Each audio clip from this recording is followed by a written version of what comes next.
AM 1460, the new WXBR. Peter Czymbor here with you on a Wednesday morning. This Saturday night, the UFC returns to Boston for the first ever fight card broadcast on the new Fox Sports 1 network. It all goes down at the TD Garden, and joining me now to talk about it is UFC President Dana White. Dana, thank you and welcome to the program.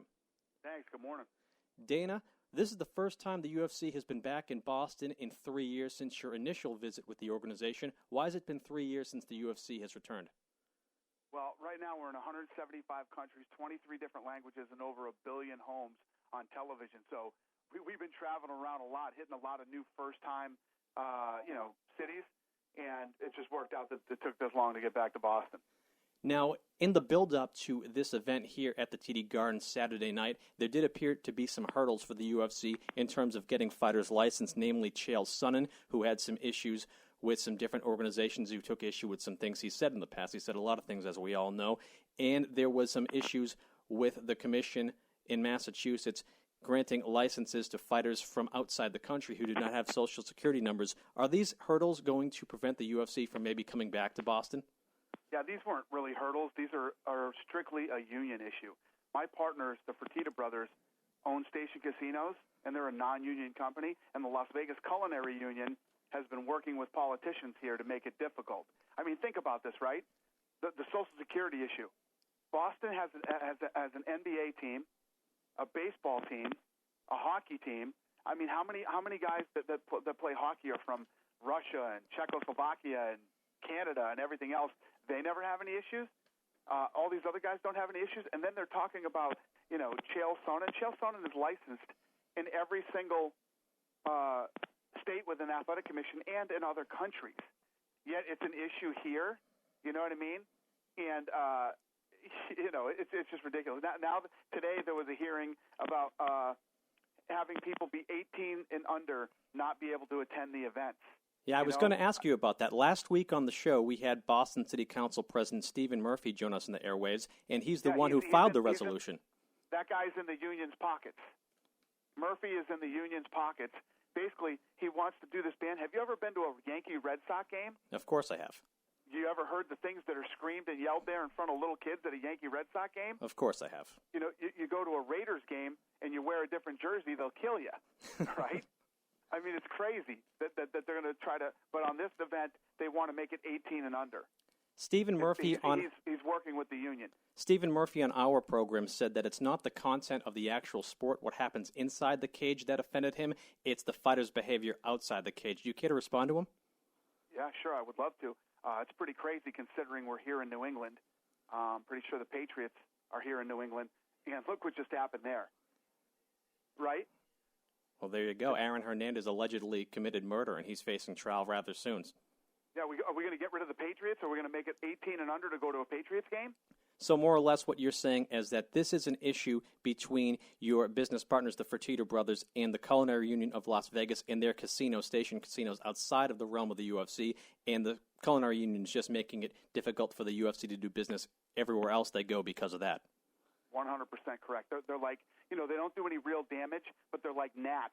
The gnats, they fly around your head, they get in your eyes and your ears, and they just irritate you. That's what these guys have become to us, as an irritation.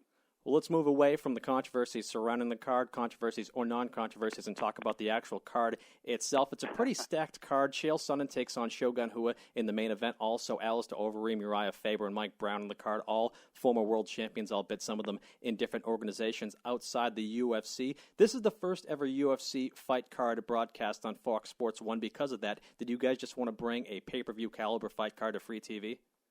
Yeah, absolutely. And it's one of those things when, first of all, we're honored to be launching Fox Sports 1. And, for us to launch it, we wanted to have a card where people are going, I have to see this card. So you throw, Chael Sonnen and Mauricio Shogun Rua on it, Travis Brown, Alistair Overeem, Uriah Faber's on the card, Matt Brown, Uriah Hall, and the list just goes on and on. From the first fight of the night to the last fight of the night, it's packed.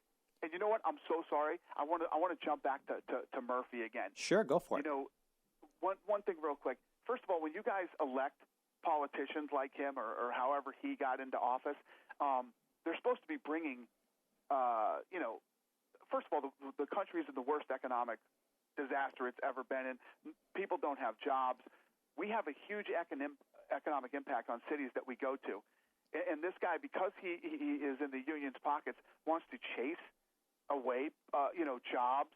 And, when we do an event, people fly in from all over the world. They stay in hotels. They eat in restaurants. They pay for the tickets. They go to nightclubs.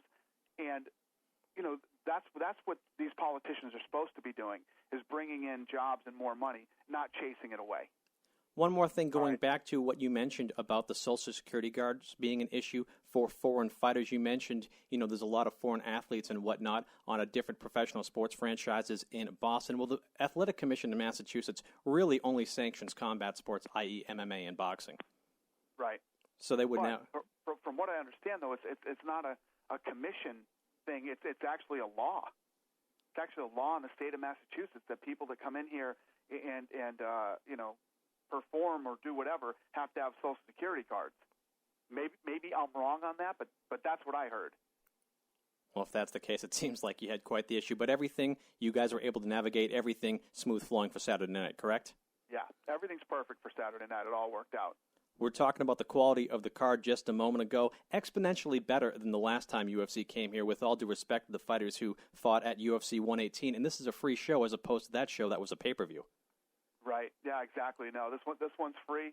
It's for those of you that can't be there. First of all, anybody here in Boston or Massachusetts that has never seen the UFC live, you're a fan and you've never seen it live, it is the most exciting live sporting event you will ever see. You should see it, but if you can't, you just can't make it. It is live and free on Fox Sports 1. I know you've got a lot of radio to do today, so I'll let you go in just a moment. I want to ask you about some local talent featured on the show. One of my favorite moments of UFC 118 actually happened far before the pay-per-view broadcast went on air when Joe Lozon took to the cage. The crowd responded as if he was the biggest rock star in the history of rock stars. He takes on Michael Johnson this Saturday night on Fox Sports 1 at the Garden. Where does Joe Lozon stand in the UFC's lightweight division right now? Because it seems like every time he's on the brink of a title shot, he slips up. No, you're right. You're exactly right. But what he is, and the reason he gets that rock star entrance and treatment, that guy has won more Fight of the Night awards than any other fighter in UFC history. When Joe Lozon steps in there, he goes for it. He's entertaining. He's exciting. He's talented, and the people love him. Not just people in Boston, but people all over the world. One other fighter of local interest on the show is the return of John Doomsday Howard, who, after being cut from the UFC, won 6 of his last 7 fights and now is getting his second cup of coffee with the Ultimate Fighting Championship. Is this a do-or-die, win-and-go-home situation for Doomsday Howard to see if he still belongs in the big leagues? Yeah, and the fact that he's fighting Uriah Hall, the kid who can't, probably the most highly touted guy to ever come off the Ultimate Fighter, it would be a huge win for him. Years ago, prior to mixed martial arts being sanctioned by the State Athletic Commission, it was fairly frequently that MMA fans locally would see you perusing local shows and seeing what talent was out there. You don't seem to do that as much lately because you seem to have a lot on your plate. Is there any local talent you've been hearing about that the UFC is interested in? It's a great question. That's where I found Kenny Florian going to one of the shows around here locally. But you know what changed is, now with the internet and streaming and all this stuff, I don't have to be there at the shows live anymore because you can actually watch the events online. So it saves me a lot of traveling, and we're always looking for new talent, here and everywhere else. Well, we want to mention to the listeners at home, UFC returns to Boston Saturday night, Fox Sports 1. Tickets still available, right, Dana? Yep, tickets are still available. Might not be for long. That's Dana White joining us here on AM 1460, the new WXBR. Back after this.